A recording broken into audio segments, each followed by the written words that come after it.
If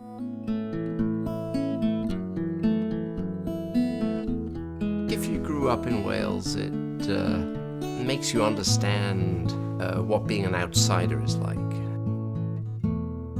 Growing up in Wales, many of the kids that I went to school with, their dads were unemployed or had part-time work, and many of them didn't have very much money. And London was a long way away. We were outside the mainstream. The work that I've done for the last 25 years, our business very much has been working with backing the aspirations and hopes of people who are underdogs and outsiders.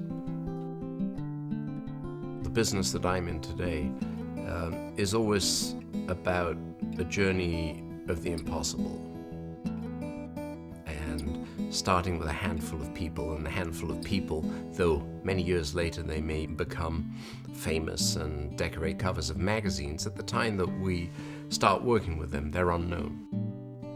Everybody is rooting against them. Nobody thinks what they're dreaming about is possible. So my whole investment life has revolved around working with people who are considered underdogs, taking on all odds and taking on the rest of the world. The power of observation. This is something that Oxford taught me. The power of learning things for yourself, either by being around the right people or meeting people or reading the right books or following your curiosities and learning for yourself.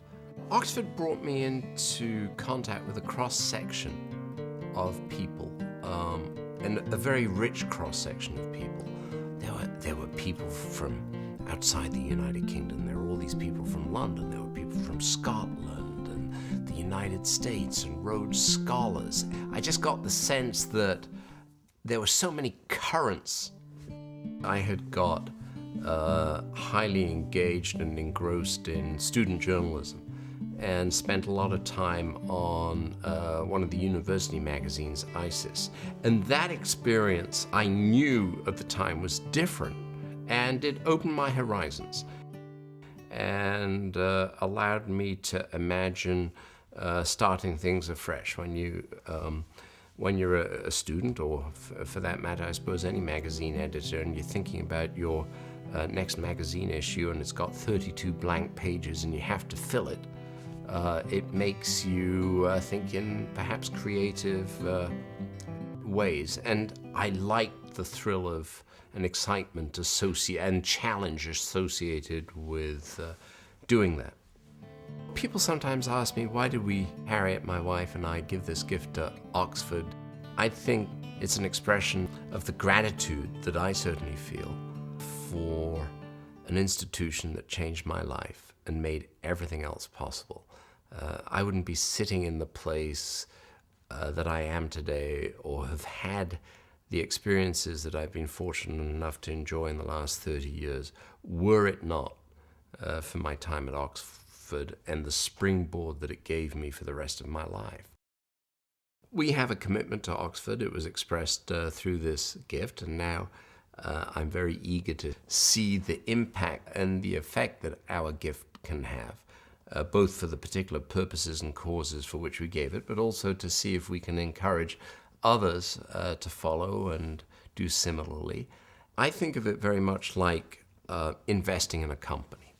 You invest in a company because you believe in the possibilities. You invest in a company because you have confidence that the people will lead and manage that company in the right direction.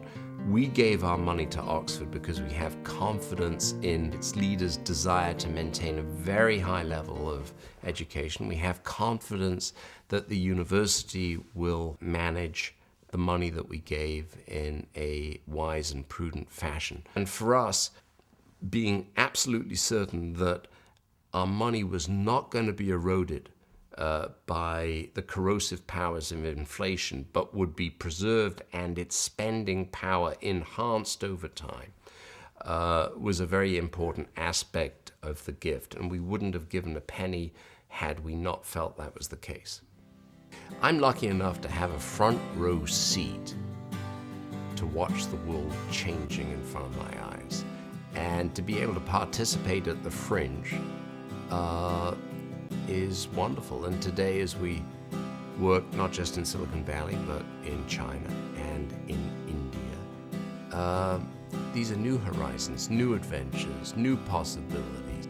We have to stay constantly alert, always imagine that tomorrow's going to be very different, never get bound up in the heritage of the past, always be willing to listen to people who are 19 or 20 or 21, because invariably they will know far more about what might happen in the future than old fogies like us.